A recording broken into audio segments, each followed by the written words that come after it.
What does it take to make workshops work? And how can we facilitate collaboration that sticks and leads to results? My name is Miriam Hatness, and with the Workshops Work podcast, I'm on the mission to find the magic ingredient that make workshops work. Today with me on the show is Melissa Dinwiddie, and we talk about creativity and how we can use it in order to create non-boring meetings. So stay tuned. And by the way, if you don't have pen and paper at hand to take your own notes, why don't you visit workshops.work and download my free one-page summary? And now enjoy the show. Hello, Melissa. Welcome to the show. We finally made it. How many attempts of kind of getting the time zones wrong? I think third time's the charm. Yes. So in French, they say never two without three, saying that three things is the third attempt is always the best. Yeah. And gotta love the French. Yeah. Yeah, kind of, right? And today we're going to talk about boring meetings or how to avoid them and creativity. And I'm excited to learn from you. And maybe to start, would you share when you started to call yourself a facilitator? Oh, I think I probably started calling myself a facilitator just a couple of years ago, but I've actually been facilitating much longer than that. I mean, I've really been facilitating probably really since, I started teaching calligraphy way back in the 90s. And at least back then was when I started facilitating, really.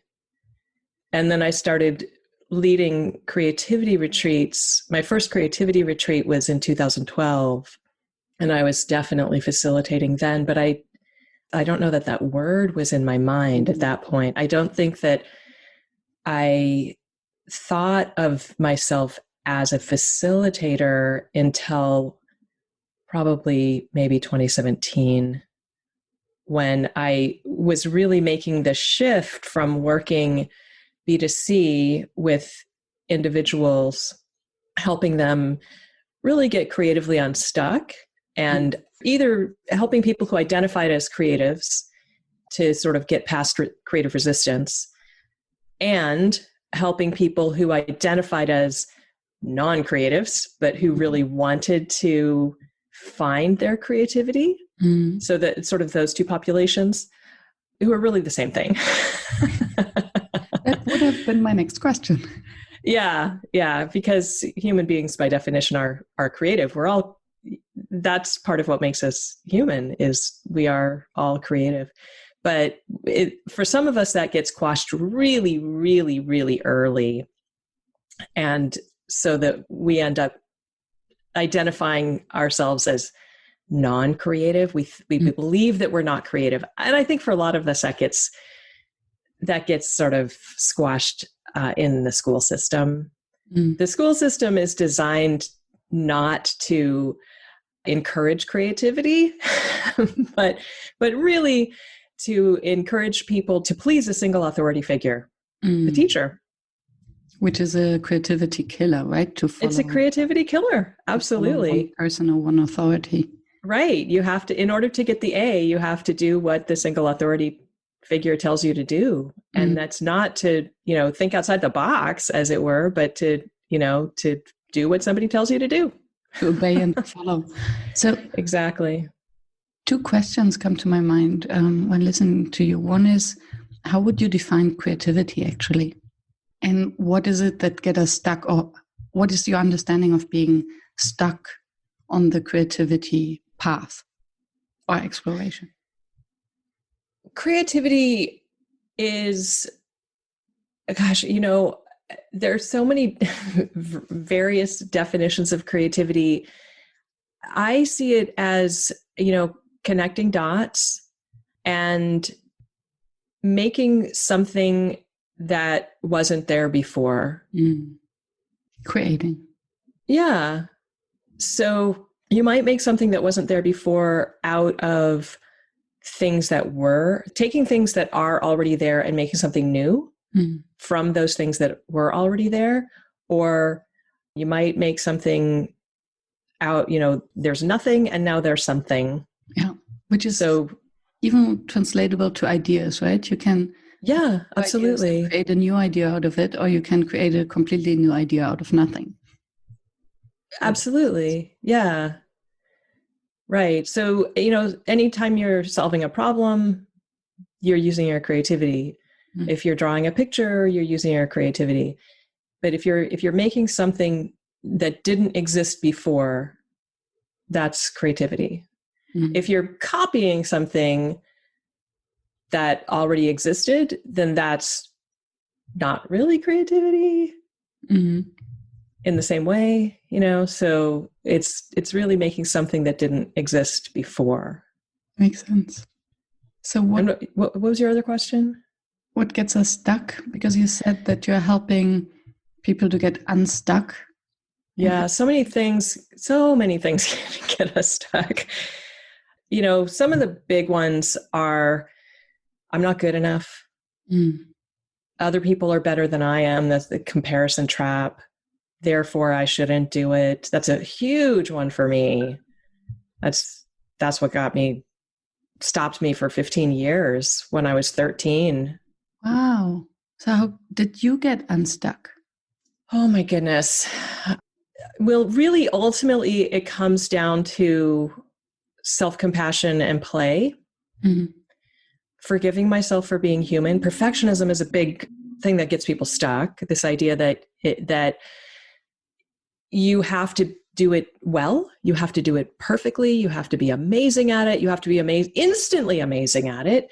If you don't do it great right off the bat, then you should just give up. So allowing yourself to do it crappy, to be crappy at it, to suck at it first in order to unsuck. We need the crap to fertilize the good stuff. Love that. Yeah.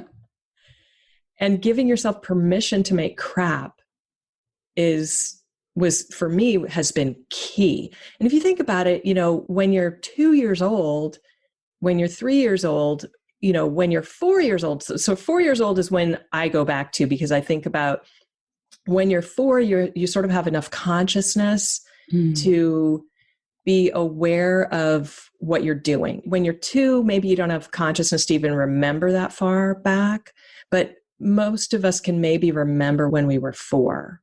And when you were 4 years old, you made things, but you didn't care about them so much. You would make something and then maybe you'd draw a picture with your crayons, but then you'd go play. You didn't draw a picture with your crayons and then think, this is the greatest thing ever. This is going to be shown at the Museum of Modern Art. And now I am going to, win an Olympic gold medal. And, nothing was so fraught. Yeah. And what strikes me in what you're saying is that this comparison with others, which from the definition you used for creativity, that you create something new, then by definition, you cannot even compare it to others. Absolutely. So it kind of brings the concept of creativity ad absurdum. Do you say that in English? Absurdity. Yeah. And yeah, exactly. And I used to get so stuck with this comparison trap thing. I'm a calligrapher. I trained for years as a calligrapher, and I started doing calligraphy in my late 20s.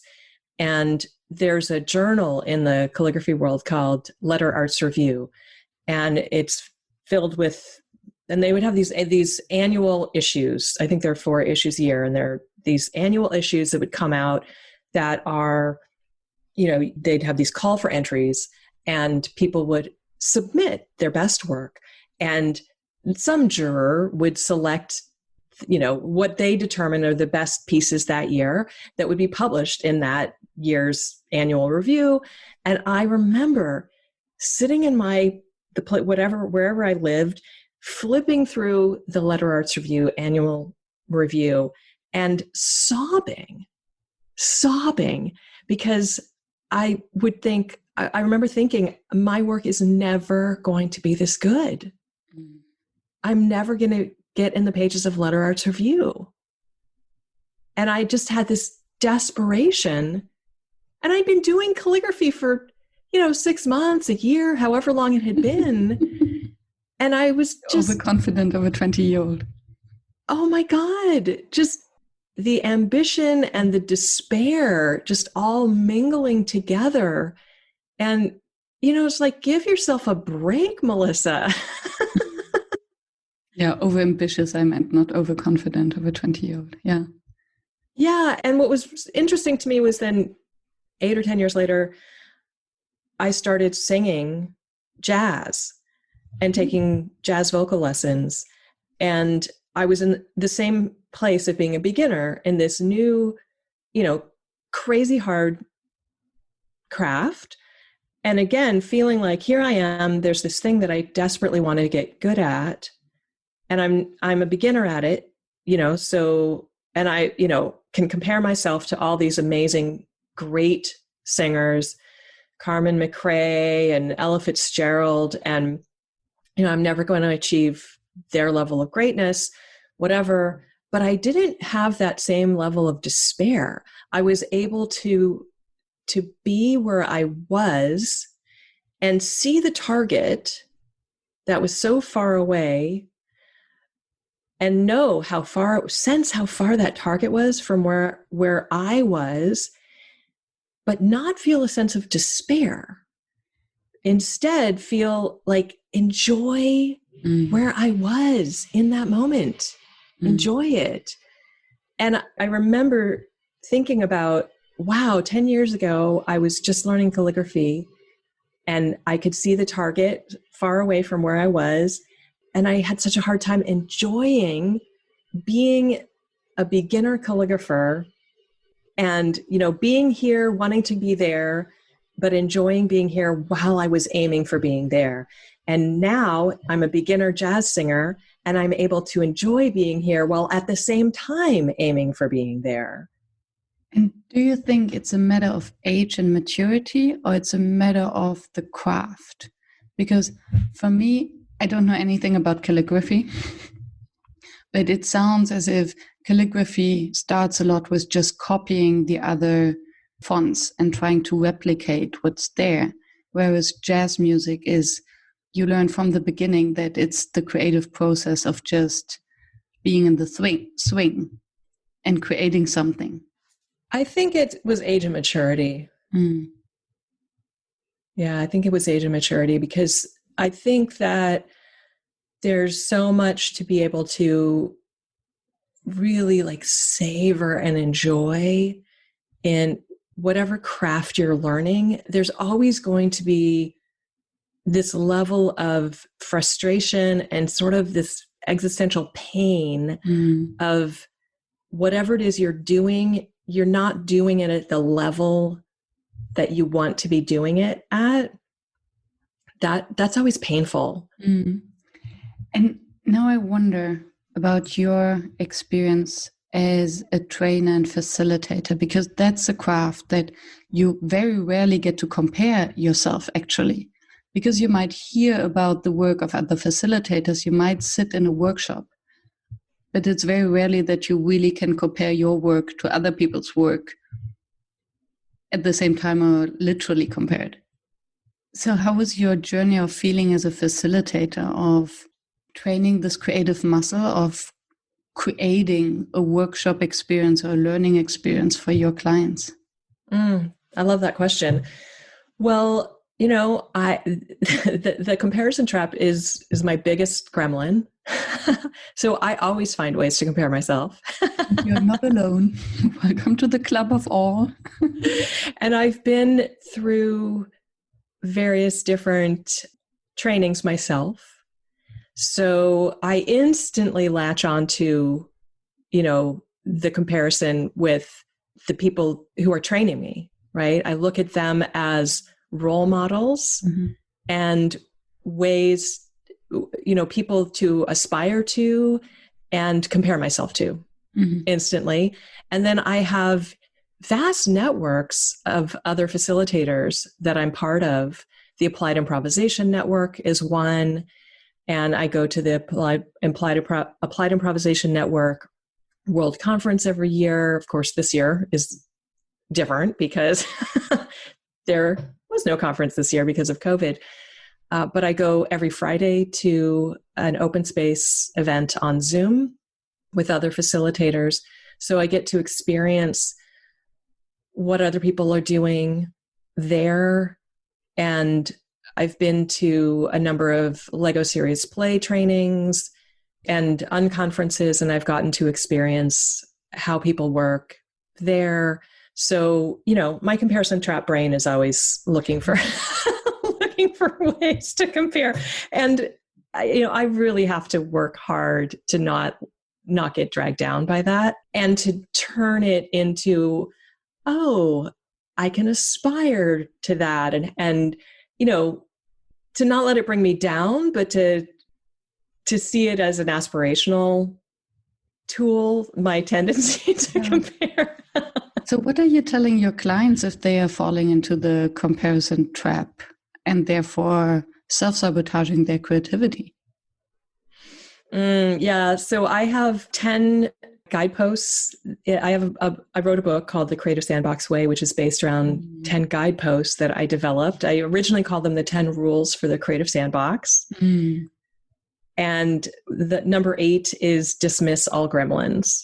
So, and number 9 is spraying the comparison trap, which is just a gremlin, but it gets its own rule, its own guidepost, because it's such a, it's the one that vexes me the most.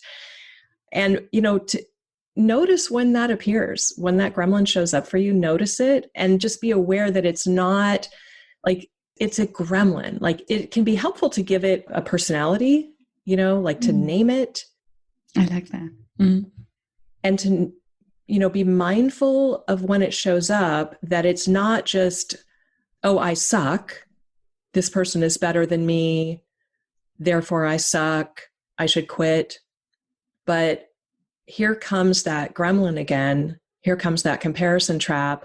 I sort of see it as like a bear trap that I step into. And then I can spring it open and pull myself out. And, there I go. I just stepped in that trap again. And I can spring it and, notice that I've done that. I've done that again. I've stepped in that comparison trap again. It's not very useful. It's not helpful to me. So, and when I notice these gremlins appearing, for me, they sort of, I envision them as sort of like these spiky, fuzzy little creatures, but you can envision them as whatever is useful for you. They're there to protect us. They are a trick of our brains. They're like an evolutionary product. They're a product of evolution, an attempt of our brain to try and keep us safe. Because, way back when, as we were evolving, when humans or pre-humans or whatever we were, as we were evolving, when we took risks, we were likely to die, to get eaten by a saber-toothed cat or fall off a cliff, right? So our brains have not kind of caught up with the fact that we're not living in environments where saber-toothed cats are lurking around corners anymore. So anything that our brains perceive as a risk, even though it's not literally going to kill us, our brains perceive it as if it were going to kill us. So it's really our brains attempting to help us. So when we can think of it that way, it's not going to go away. Those voices that say, you suck, don't do that thing, that risky thing. Don't apply for that grant. You're not good enough to apply for that grant. It might kill you, right? So that's a trick of our brain. So when we can be aware of that, then we can be mindful of, oh yeah, there's my brain trying to protect me again. So that can help us to have compassion for when that voice appears. So this is something that I learned from Tara Moore, actually, who wrote the book Playing Big. I went through her Playing Big program. So now when I notice my gremlins appear, and again, I like to think of them as these sort of little furry, fuzzy, spiky little critters. You can name them. You can, my first gremlin that I recognized in Tara's Playing Big class, I named after the director of the dance division at Juilliard, who was a real bugaboo in my life when I was a dancer there. So I named it Muriel. And I can say, oh, hello, Muriel. Thank you for your concern, but you're not needed here. I've got this. And I like to send my gremlins off to get pedicures. So I just, hi, gremlin, I see you. You're not needed. And I send them off to get another pedicure. And I just declare that my creative space, and I call it the creative sandbox, because when we're engaged in creativity, it's like a little kid playing in a sandbox. We need to be able to play and explore and make messes. And it's got to be the same as, like, if you imagine a 4-year-old playing in a sandbox, it's ephemeral, right? They're just like, it's not to make money. It's not to win awards. It's not to impress anybody. They're just exploring and making messes and, playing around. So that's my creative space. It's a creative sandbox. Gremlins are not welcome, but gremlins don't pay attention to the rules. So they're constantly going to show up anyway. So we have to be on guard. Yeah. And continually just, looking out for them. And when they show up, as they will, just continually acknowledge that they're there, thank them for their concern, and send them off to get another pedicure. They get way more pedicures than I do, my gremlins. Good for them. Yeah, training compassion. Hi, this is Andrew. I'm a facilitator and head of customer success at Session Lab, the dynamic workshop planner tool. More than 30,000 facilitators, trainers, and coaches use our workshop planner tool and save time and effort in the design process. So, how do they do it? Our drag-and-drop agenda builder makes it easy to transform your ideas into high-quality workshops, and the timing of your agenda automatically updates when you make changes. You can collaborate in real time with your colleagues and easily share professional-looking printouts with your clients. And if you need inspiration, you can check out our library of more than 500 activities and exercises and simply drag the ones you need right into your workshop agenda. So check out Session Lab to save time and effort in your workshop design process. And now get your first 2 months of Session Lab Pro absolutely free at sessionlab.com/workshopswork. Do you think that there are more gremlins when working online in this working from home environment? And I'm asking because I have the impression that we're more exposed to competition or what else is out there. Because before we were in the streets, we talked to our very close network, having physical events, and now everything is online. So the space we may compare ourselves with is much larger. And maybe the feedback is more difficult because we are limited to the screen and the facial expression of the one person we're looking at and don't get the grip of the entire room. Yeah, it is one of the challenges of being in the online space just in general, that there is so much opportunity to compare ourselves. And not only that, but what we are comparing ourselves to tends to be other people's highlight reels, right? Mm-hmm. Yep. Although one of the interesting things about so many people being, working on Zoom now, in virtual spaces now, and people seeing each other's homes, is that instead of seeing each other in official workspaces, people are seeing a little bit more of each other's humanity. Although the whole virtual background thing, that's creating a different vibe as well. So it's really interesting. Like right now, you are seeing a peek into my studio, which I had set up for a graphic recording gig that I was doing, and I haven't completely torn down from that, although then it was set up for some letter writing that I was doing. So you've got this sort of peek into my cluttery studio space. But it's interesting because the Zoom window is just this sort of a window into our actual physical space, but it's a curated lens. Mm-hmm. So people can show you, depending on, how they position their computer, their webcam, they can show you a curated view into their home, which is kind of interesting. They can move things around out of the view. They can put things into the view, or they can use a virtual background if they have that capability. My computer doesn't do virtual backgrounds, so unless I were to get a green screen, which affects things. And otherwise, it looks as if you're an alien or a gremlin yourself, right? Yeah, fuzzy around your hair and. Right, I know, and then parts of you disappear, which is always strange too. I agree. So we talked about creativity and the gremlins, and I'm curious to learn now from you how to put it all together, the creativity and the online meetings. And why do most of the online meetings suck? Oh, God. I think the biggest reason that so many online meetings suck is that,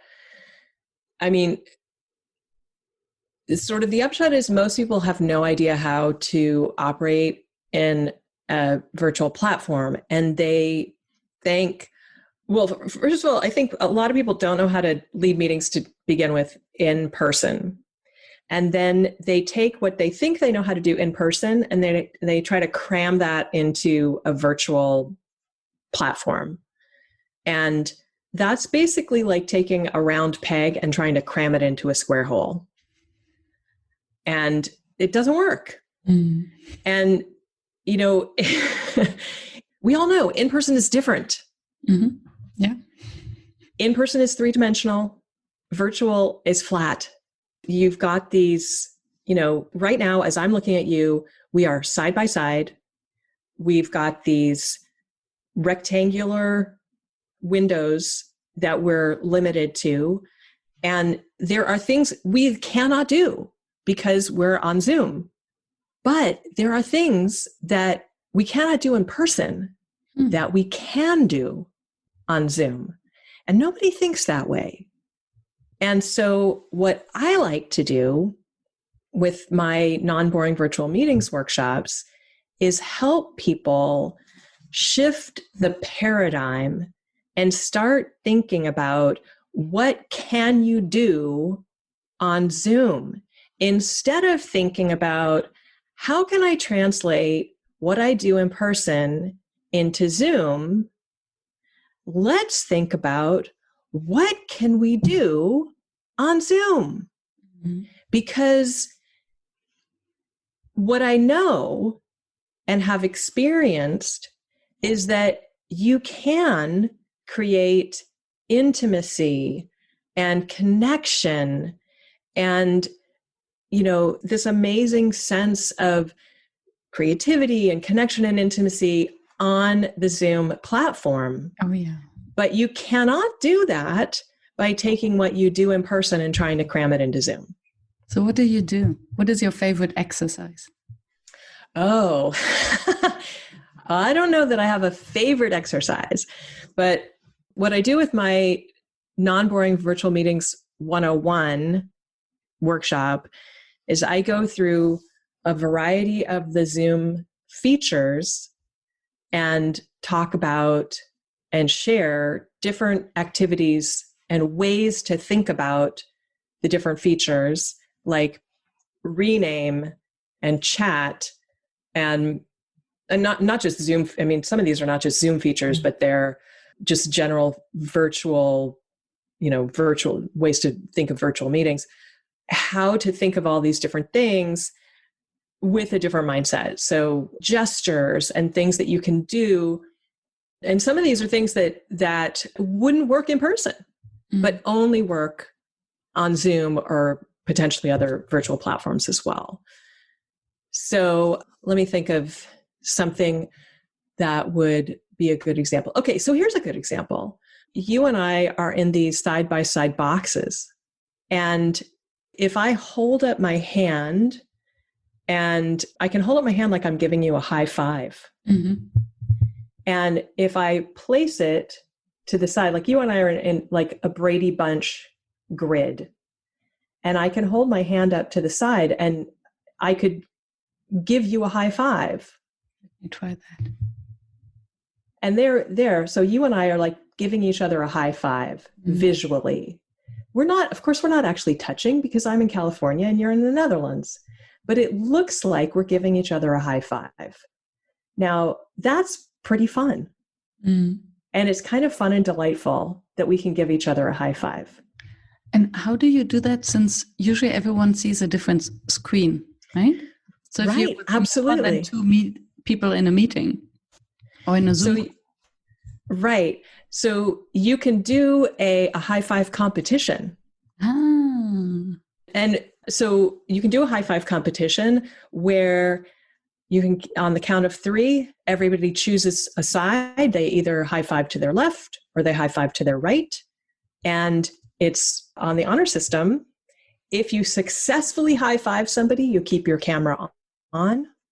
If you don't high five somebody, then you turn your camera off. You have to change a setting so that it's a hide non-video participants, so that if people turn their cameras off, they disappear out of the room.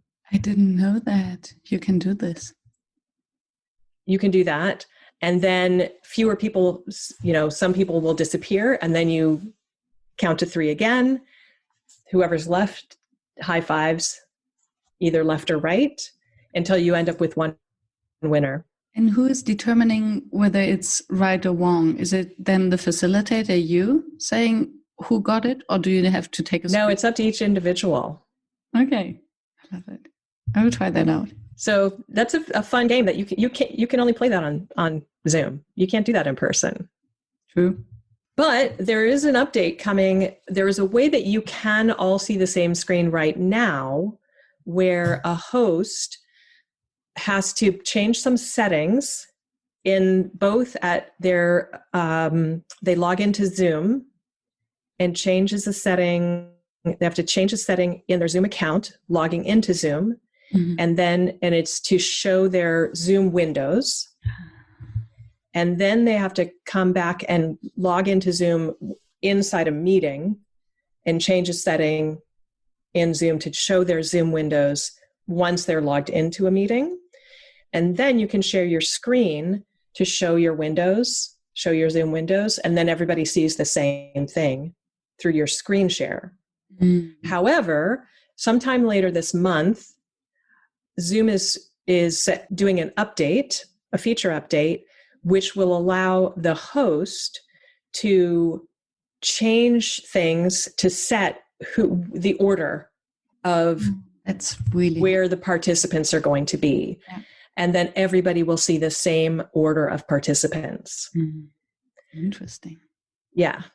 This can create some new fun games where you have alphabetical orders or numbers. Yeah. Yeah. And you will be able to set the order. And then if you have a recurring class or recurring workshop or something like that, you can keep the order the same if you want. So that'll be very handy. It's like having a seating plan that you initially could not have online, but only in the physical space. Right, exactly. What makes for you a bad workshop? A bad workshop? Yes. Oh my God, let me count the ways. How can you make it fail? Make it fail. Don't have anything to keep people engaged. And have somebody droning on and have slides that have just lots and lots and lots of text. So how can you actually keep people engaged without making it too much of an entertainment or even stressful experience that all the time people have to do something? What is your magic sauce? Well, I like to have activities. What I do is very play-based. So I use a lot of experiential activities that the learning comes not from content being directed at them, but from activities that elicit insights. Mm-hmm. So I do a lot of applied improvisation. When I'm in person, I've done a lot of Lego Serious Play. I haven't done so much of that you can do Lego Serious Play virtually, but I haven't done so much of that. I've done more with the applied improvisation. So whatever the outcomes are, the desired outcomes are, I figure out what is an activity that will elicit the insights that will achieve those outcomes. And then you would debrief with the group and let them figure out what they actually learned. Right, exactly. Can you give an example? Yeah. So let's see. There's an activity where I have people pin a partner so that they're each only seeing each other. And then one partner is moves however they want, and the other partner is their mirror image. Mm-hmm. So they're following the other partner's movements.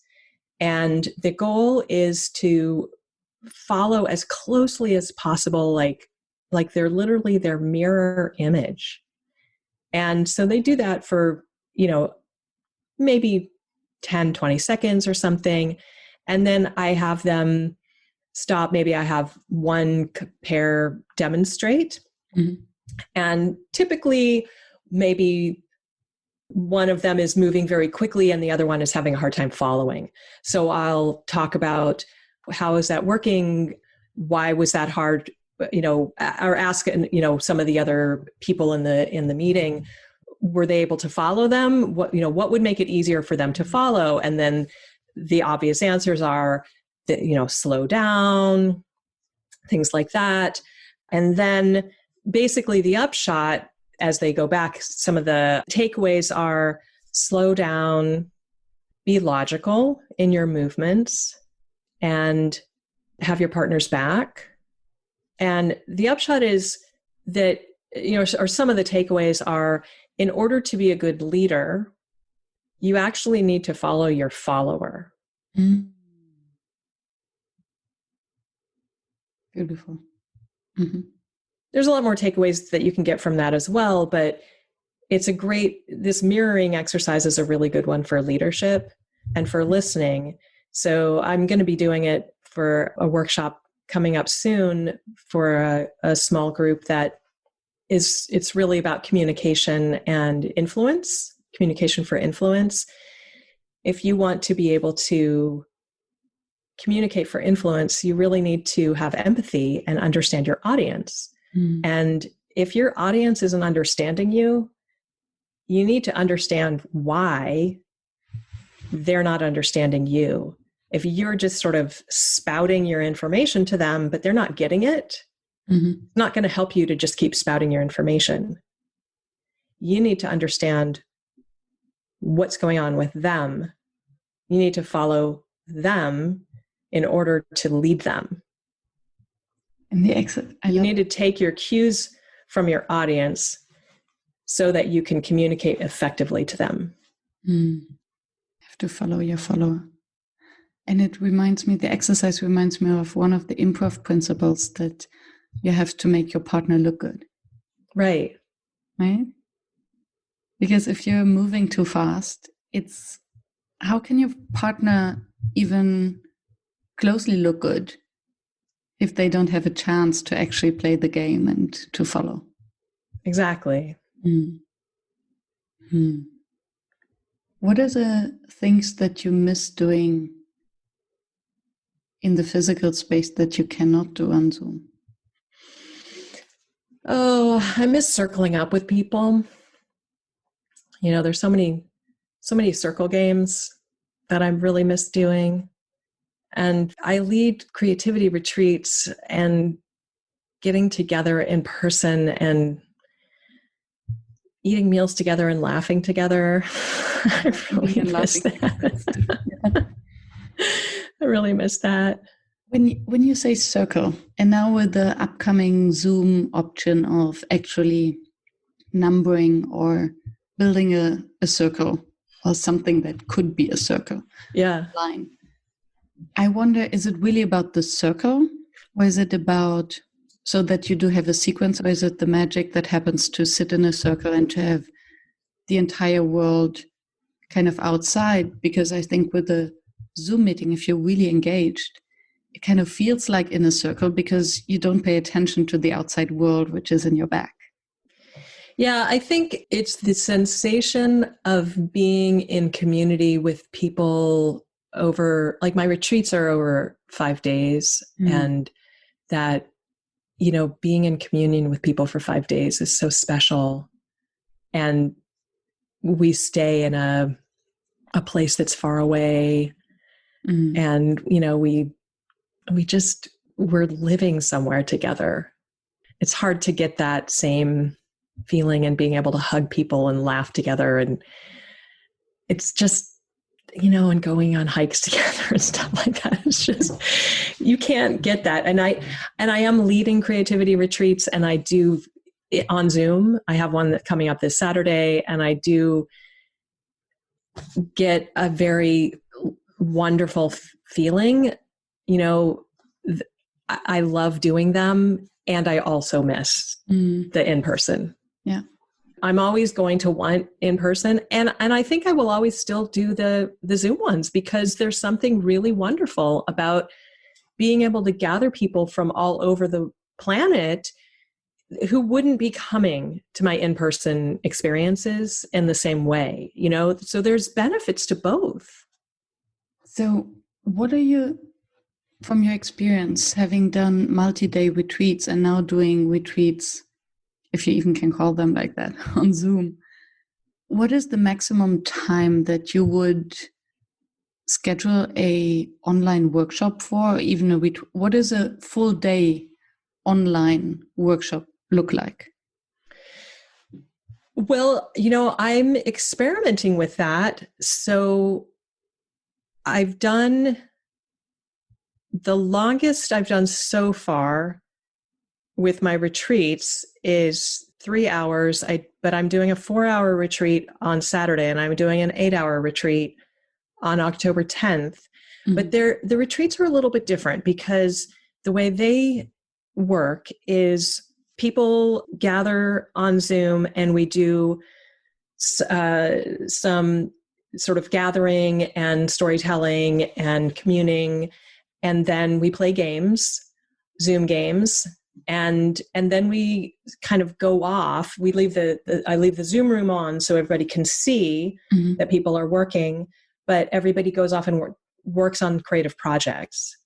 So we're not having a Zoom meeting, as it were. I mean, the technical Zoom meeting is still happening, because the Zoom room is still there, but we're not, like, you know, talking or anything like that. We're all muted, but people can look up at any time and see, oh, I can see, you know, so-and-so is painting, and so-and-so is drawing, and so-and-so is writing. And so it's because it's just nice to have that sense of a, you know, like a workshop, or, you know, just like this room, this sort of vibe of creativity happening. Yeah.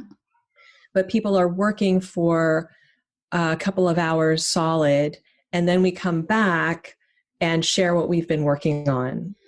So everybody gets a few minutes to share what they've done.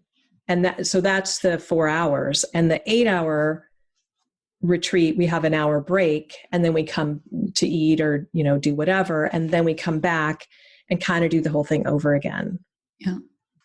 To what extent have you received the feedback that it's awkward to see each other working without, because we have this, I mean, when I think of my resting face,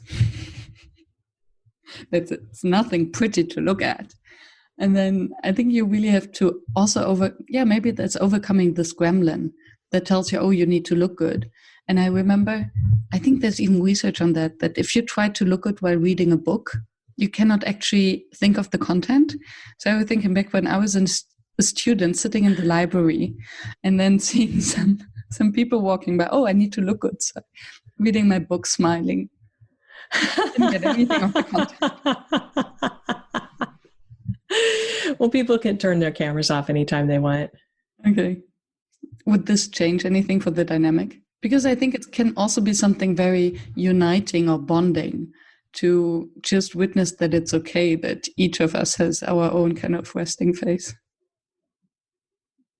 Yeah. I don't know the answer to that. I mean, I'm sure it would.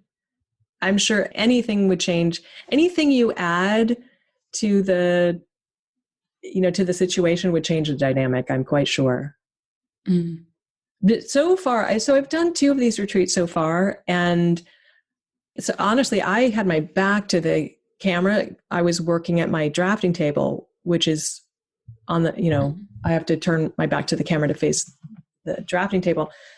So I didn't actually notice if anybody turned their camera off. And I don't remember if anybody said that they did, but it was fine with me if they did. I didn't put any prescription on it, but I think I just can't remember if they did or not. Yeah, thinking about it, I have the impression that it would really change something. It's a nice thing to show this vulnerability. Okay, we're in this together, keeping our cameras on. Everyone is working. Nobody's just having a coffee break or so cheap. Well, and people left their rooms at various times too, have to go to the bathroom or grab a coffee or whatever. Yeah, obviously. But part of it was, I mean, the point of the retreat is to carve space and time out to really work on your creative thing. Mm. So really the goal of it is for people to do that, to work on their painting or their writing or whatever it was, so that they wouldn't go, on Facebook or clean their toilets or whatever they normally would do to avoid their creativity, right?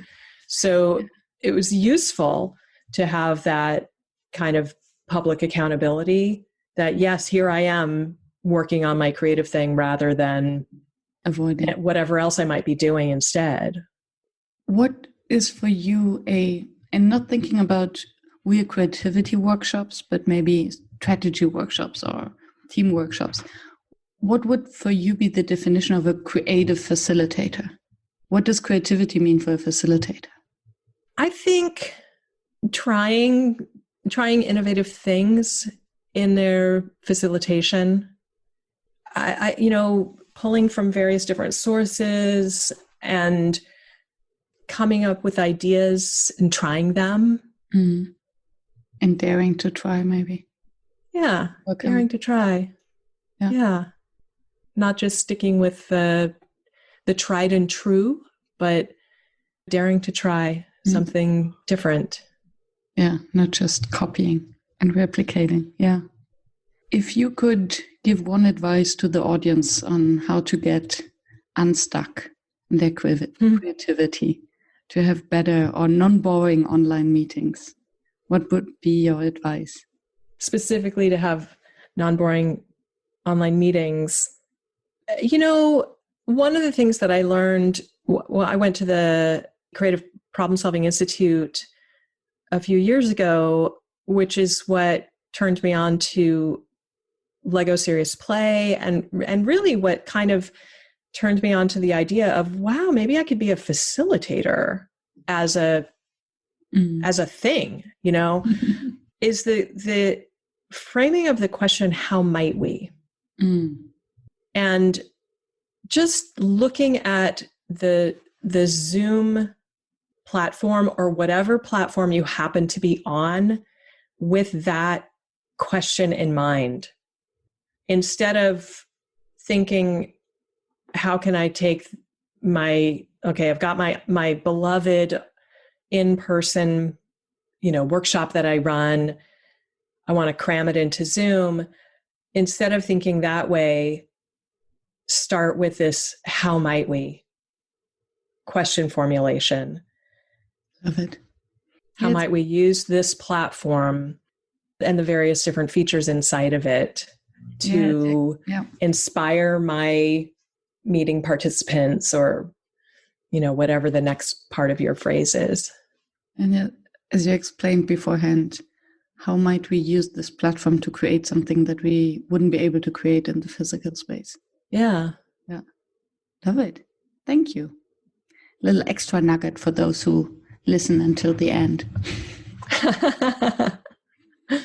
And if someone before I ask this question, is there anything that we haven't touched in our conversation? I have the impression that we went a long way. But is there anything that you would like to share that we haven't talked about yet? Well, my golden formula, I have a poster up on the side of a bookshelf that's my 10 guideposts from my book, The Creative Sandbox Way. And at the bottom is my golden formula, which is self-awareness plus self-compassion equals the key to everything good. Self-compassion plus self-awareness makes everything good. Yeah, self-awareness plus self-compassion equals the key to everything good. Wonderful. And if someone just woke up, fell asleep after minute 1 of our interview, just woke up, like, what is this key about? What is this golden formula about? What would you like them to take away from this conversation? What did they